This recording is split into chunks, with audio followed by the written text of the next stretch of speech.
তোমার অজান্তে তোমার ফেসবুক প্রোফাইলের উপর সারাক্ষণ কেউ নজর রেখেছে বা তোমার ফেসবুক প্রোফাইলটা কেউ হ্যাক করে নিয়েছে, কিন্তু তুমি বুঝতেই পারছো না। তুমি ফেসবুক প্রোফাইলটা কাজ করে যাচ্ছ নিজের মতো, অথচ অন্য একজন তোমার ফেসবুক প্রোফাইলটাকে চালাচ্ছে।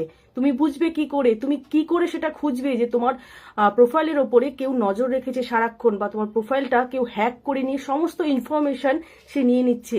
চলো আজকে তোমাদেরকে এই ভিডিওতে আমি সেটা দেখিয়ে দেবো যে কি করে খুব সহজে এবং খুব তাড়াতাড়ি তুমি চেক করে নিতে পারবে এবং তারপর তুমি তার এগেনস্টে অ্যাকশন নিতে পারবে। সেটা কি করে করবে আজকে এই ভিডিওতে পুরো ডিটেলসে তোমাদের সঙ্গে আমি শেয়ার করব। তার আগে বলে দিই, ভিডিওটা অবশ্যই সেভ করে রেখে দাও, কারণ ভিডিওটা যদি একবার স্কিপ হয়ে যায় তাহলে তোমরা এই সেটিংসটা আমি যেটা দেখাবো তোমাদের সেটা কিন্তু আর খুঁজে পাবো না ভিডিওটা স্কিপ হয়ে গেলে, অথবা নিজেদের টাইমলাইনে শেয়ার করে রাখতে পারো। চলো বেশি সময় নেব না, ঝটপট দেখে নাও কিভাবে সেটাকে চেক করবে। সবার প্রথমেই তোমরা তোমাদের ফেসবুক প্রোফাইলটাকে ওপেন করে নেবে। এরপর ফেসবুক প্রোফাইলের দেখো পেজটা ওপেন হয়ে গেছে। যেহেতু ফেসবুকের আপডেটের কারণে অনেক কিছু চেঞ্জ হয়েছে, তাই জন্য দেখো এই যে 3 লাইন অপশনটা লেফট সাইডে আছে। তো এই যে একদম ওপরের দিকে 3 লাইন অপশনে ক্লিক করবে। 3 লাইন অপশনে ক্লিক করলেই সেটিংস অ্যান্ড প্রাইভেসি, একটু নিচের দিকে স্ক্রল করলেই দেখো এই যে সেটিংস অ্যান্ড প্রাইভেসি যে অপশনটা আছে, এই অপশনটা তোমরা চলে যাবে। এই অপশনটা ক্লিক করলে একটা নতুন পেজ তোমাদের সামনে চলে আসবে, যেখানে রয়েছে একদম প্রথমের দিকে সেটিংস অপশন। এই সেটিংস অপশনটার মধ্যে চলে যাবে। সেটিংস অপশনটার মধ্যে ক্লিক করলেই তোমাদের সামনে আবার একটা নতুন পেজ চলে এলো। এরপর দেখো অ্যাকাউন্ট সেন্টার বলে যে জায়গাটা আছে, এই জায়গাটার মধ্যে হচ্ছে আমাদের কাজটা করতে হবে।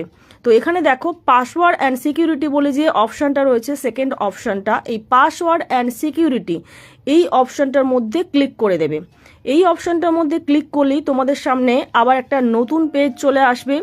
এখানে দেখো একটু নিচের দিকে স্ক্রল করবে, এখানে অ্যাকাউন্ট সেটিং বলে যে জায়গাটা আছে তার মধ্যে দেখো first option password and security, এই অপশনটার মধ্যে ক্লিক করবে। এই অপশনটার মধ্যে ক্লিক করলেই তোমাদের সামনে আবার একটা নিউ পেজ চলে এলো। তো একটু নিচের দিকে স্ক্রল করে হোয়ার ইউ আর লগ ইনড এই যে অপশনটার মধ্যে ক্লিক করে দেবে। ক্লিক করলেই তোমাদের সামনে যে পেজটা আসবে দেখো ফেসবুক, আমার যখন এখানে চন্দনা ঘোষ যে ফেসবুকটা আছে এখানে, তো আমি এখানে ক্লিক করলাম, তোমাদেরকে অ্যারো দিয়ে দেখালাম। এই জায়গাটা তোমরা ক্লিক করে ফেসবুকটা কোন জায়গায় তোমার লগ ইন হয়ে আছে, মানে তোমার যে ফেসবুক আইডিটা কোন ডিভাইসের মধ্যে লগ ইন আছে সেটা তোমাকে এখানে পুরো দেখিয়ে দেবে। তোমার কোন কোন ডিভাইসে তোমার এই আইডিটা লগ ইন করা আছে, তো সেটা তোমাকে পুরো ডিটেলস এখানে দেখিয়ে দেবে। তোমাদের যদি মনে হয় যে কোনো ডিভাইস তোমার যেটা চেনা জানা নয় বা লোকেশন তোমার আননোন মনে হচ্ছে, তোমরা এইভাবে করে দেখবে। তোমাদের যদি সেরকম হয় তাহলে তোমরা ওই আননোন ডিভাইস বা আননোন যে লোকেশনটা সেটাতে ধরে তোমরা সেটাকে লগ আউট করতে পারবে। তো সেটা কি করে করবে তোমাদেরকে একটা এক্সাম্পল হিসাবে আমি দেখাবো। এখানে দেখো প্রত্যেকটা ডিভাইসের পাশে লোকেশন এবং টাইমিংটা দেওয়া আছে।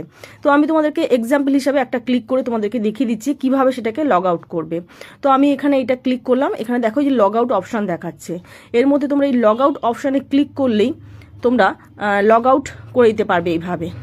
তখন তোমাদের ওই ডিভাইস থেকে সেটা তোমাদের যে আইডিটা সেটা লগ আউট হয়ে যাবে। তো এইভাবে কিন্তু তোমরা কোনো ব্যক্তি যদি তোমাদের আইডিটা কোনোভাবে লগ ইন করে নেয় বা কোনোভাবে হ্যাক করার চেষ্টা করে, তোমরা কিন্তু জানতে পারবে এবং সেটাকে লগ আউট করতে পারবে। তো ভিডিওটা কেমন লাগলো অবশ্যই কমেন্ট করে জানিও।